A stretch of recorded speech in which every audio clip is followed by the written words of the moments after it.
have a plan. We have a plan for the people and for the country. ইনশাআল্লাহ আমরা সেই plan বাস্তবায়ন করব। ভয়াবহ অর্থনৈতিক চাপ, ভঙ্গুর প্রশাসনিক কাঠামো, পাহাড়সম বিদেশি ঋণের বোঝা আর কোটি কোটি মানুষের জমে থাকা প্রত্যাশা, এমন এক কঠিন বাস্তবতায় 6 মাস আগে রাষ্ট্র পরিচালনার দায়িত্ব নেন তারেক রহমান। সবার মনে প্রশ্ন ছিল একটাই, ভাঙাচোরা এই ব্যবস্থাকে কিভাবে ঘুরিয়ে দাঁড় করাবে নতুন সরকার। 6 মাসের মাথায় এসে সেই প্রশ্নের উত্তর খুঁজতে গেলে চোখে পড়ে নানা উদ্যোগ। 37,000 নারীর কাছে আমরা ফ্যামিলি কার্ড তুলে দিতে সক্ষম হয়েছি।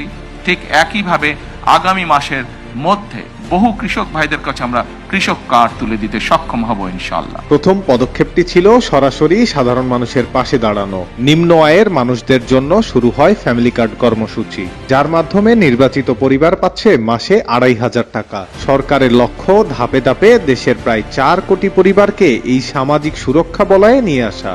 মাঠ পর্যায়ের প্রাণশক্তি কৃষকদের জন্যও এসেছে পরিবর্তন। ফার্মার কার্ড ব্যবস্থার মাধ্যমে পরীক্ষামূলকভাবে 10টি জেলার 11টি উপজেলায় হাজার হাজার কৃষকের মাঝে পৌঁছে গেছে সহায়তার টাকা।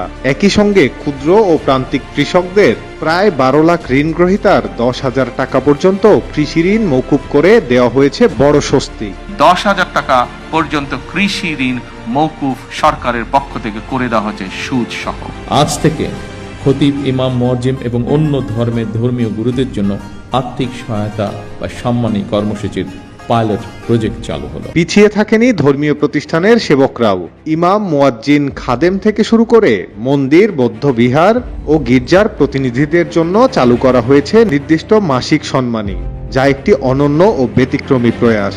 আমরা সমগ্র বাংলাদেশে 20,000-এর মতন কিলোমিটারের মতন খাল আমরা খনন করতে চাই। বছরে আমরা 25 কোটি গাছ আমরা রোপণ করতে চাই, বছরে 4 থেকে 5 কোটি গাছ।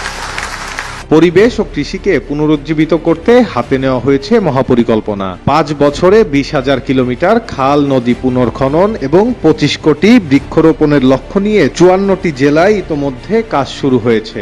পাশাপাশি থমকে থাকা মালয়েশিয়ার শ্রমবাজার পুনরায় চালুর লক্ষ্যে জুনে তারেক রহমানের কূটনৈতিক সফর উন্মোচন করেছে নতুন আশার আলো।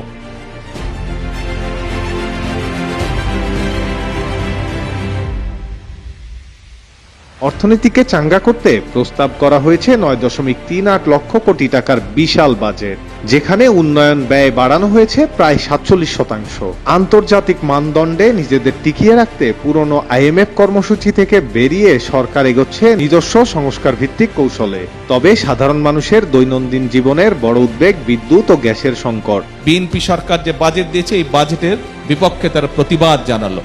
তারা বলল এই বাজেট হচ্ছে গণবিরোধী বাজেট। এখন বিএনপি সরকার এই ওষুধপত্রের উপরে, নিত্য প্রয়োজনীয় জিনিসের উপরে ট্যাক্স কমিয়েছে, যাতে করে মানুষ একটু শান্তিতে স্বস্তিতে থাকতে পারে।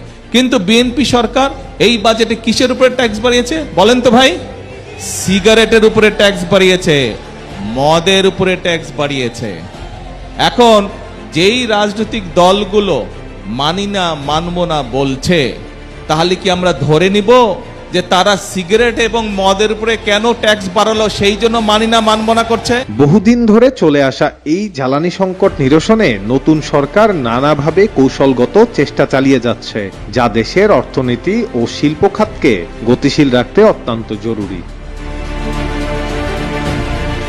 কিন্তু বড় প্রশ্ন হলো, এই উদ্যোগগুলো কি শেষ পর্যন্ত টেকসই হবে? ফ্যামিলি কার্ড কি প্রকৃত দরিদ্রের হাতেই পৌঁছাবে? কৃষক কার্ড কি পারবে মধ্যস্বত্বভোগী ও দুর্নীতি থামাতে?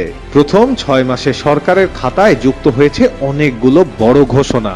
তবে ঘোষণার রাজনীতি পেরিয়ে এসব উদ্যোগ বাস্তবে সাধারণ মানুষের জীবন কতটা বদলাতে পারে সেটি দেখার অপেক্ষায় পুরো দেশ। অভিক চক্রবর্তী, চ্যানেল 24। করব কাজ, গর্ব দেশ, সবার আগে বাংলা।